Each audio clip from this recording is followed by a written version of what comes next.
Assalamualaikum warahmatullahi wabarakatuh. Di sini adalah sebuah apotek ya, apotek di China yang terkenal tingkat dunia. Ini namanya apotek apa tadi? Sanjitang. Sanjitang. Di apotek Sanjitang ini ternyata kita dapat banyak. Wah, betul. Bukan hanya dari apa yang ditawarkan, tapi dengan teknik-teknik pemasaran yang keren ya. Jadi kita dalam satu bis itu ditunjukkan. Butuh waktu setengah hari untuk kesini ya. Setengah hari kesini untuk ditunjukkan oleh guide-nya, mungkin sudah bekerja sama sehingga katanya juga kalau dari pembicaraan tadi ini adalah obat yang dikeluarkan oleh pemerintah dan harga tidak bisa ditawar ya begitu ya. Dan tadi kita dikirim ke suatu ruangan, di sana kita dikasih cerita tentang khasiat beberapa obat dan juga khasiat dari semacam ramuan ataupun juga pengetahuan tentang beberapa macam obat. Di antaranya adalah obat tentang bagaimana untuk kesehatan. Salah satunya adalah kesehatan tentang semacam stroke, itu yang pertama kali disebutkan. Kemudian kesehatan untuk kejantanan dan sebagainya. Seperti yang contoh ada di belakang ini adalah Kaisar siapa namanya? Tidak tahu. Kaisar yang istrinya ada berapa? 72. Dan katanya bahkan ada ribuan, tapi maksudnya apa dan bagaimana kita kurang tahu. Ya ini menunjukkan bagaimana sebuah mitos itu menjadi kepercayaan dari turun temurun sehingga menjadi keyakinan bahwa obat-obat yang diterbitkan sangat manjur. Namun juga demikian bahwa semua apa yang diciptakan Allah, berapa tumbuhan dan hewan atau apapun juga adalah untuk kebutuhan manusia. Dan manusia berupaya untuk mempelajari khasiat-khasiatnya. Karena memang Allah membuat obat untuk kita, ada obatnya, hanya kita perlu menggali. Dan salah satunya yang sudah banyak menggali adalah negeri Cina ini. Negeri Cina ini mungkin bercampur dengan mitos, itu permasalahannya. Tapi yang penting kita memahami bahwa sebuah obat, sebuah tanaman itu pasti berkhasiat obat.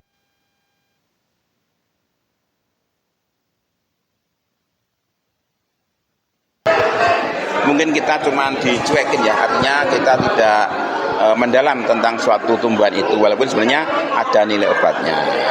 Ya, kalau Ibu ada pengetahuan apa di sini? Tidak ada.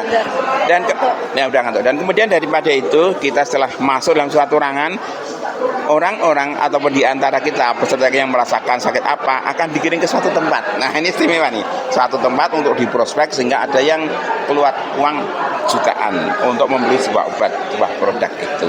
Nah ini yang menarik bagi kita. Kemudian yang lain setelah itu yang tidak tertarik dari ruangan itu, jadi beberapa sakit apa digiring ke sana, sakit apa digiring ke sana, sakit apa digiring ke sana. Nah kita yang tidak merasa sakit tidak digiring, tapi dijalurkan untuk keluar. Walaupun pintu keluar itu sebenarnya adalah sebuah toko, ada pernak-pernik souvenir ya, ada souvenir dan juga pakaian semacam itulah. Nah, harganya paket, jadi global utuh, tidak perbijian. Jadi misalnya beli baju 7 potong harganya 100 yuan ya. 6 potong 100 yuan. Oh ya, tadi kita dapat 6 potong 100 yuan.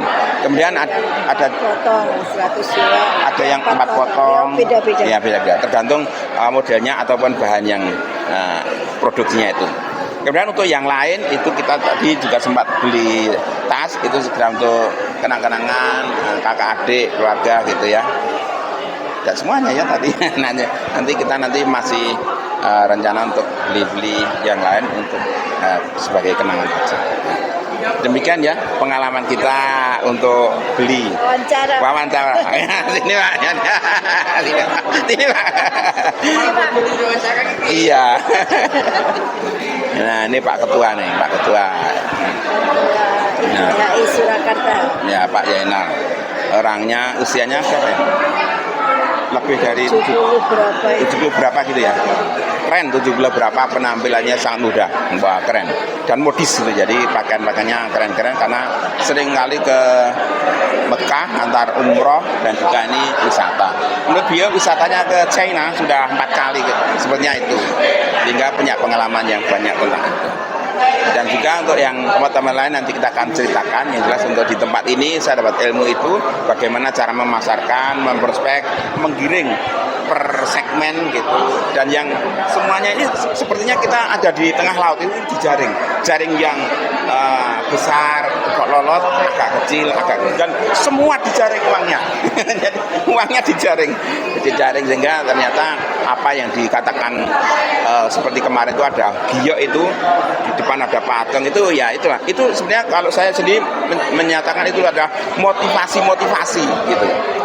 Jadi kalau sini jangan mengaku itu suatu sirik, bukan, tapi itu motivasi yang oleh nenek moyang mereka itu menjadikan mereka itu bisa untuk eksis, mendapatkan perekonomian yang matang dengan memasarkan itu tadi, balik kepada memasarkan, bagaimana memasarkan dengan cara edukasi pertama, kemudian setelah itu kena karena edukasi paham, kemudian beli, dan endingnya kita semua ini uangnya terjaring. Makanya sangat keren adalah kita bagaimana membuatkan suatu negara itu seperti itu. Jadi diatur dari sampai masuk sampai terjaring di level terbawah ini ke usernya. Oke, itu aja pengalaman kita. Semoga bermanfaat dan memberikan motivasi bagi kita semuanya agar kita semuanya mendapatkan sesuatu dari sebuah perjalanan panjang, nilai positif untuk belajar. Tidak lebih dari itu, kita belajar bagaimana kita menjadikan hidup kita lebih baik dengan cara berdagang seperti contoh Nabi. Rezeki orang itu adalah paling banyak dengan berdagang. Nabi mengajarkan seperti itu. Terima kasih. Assalamualaikum warahmatullahi wabarakatuh. Mari kita pulang.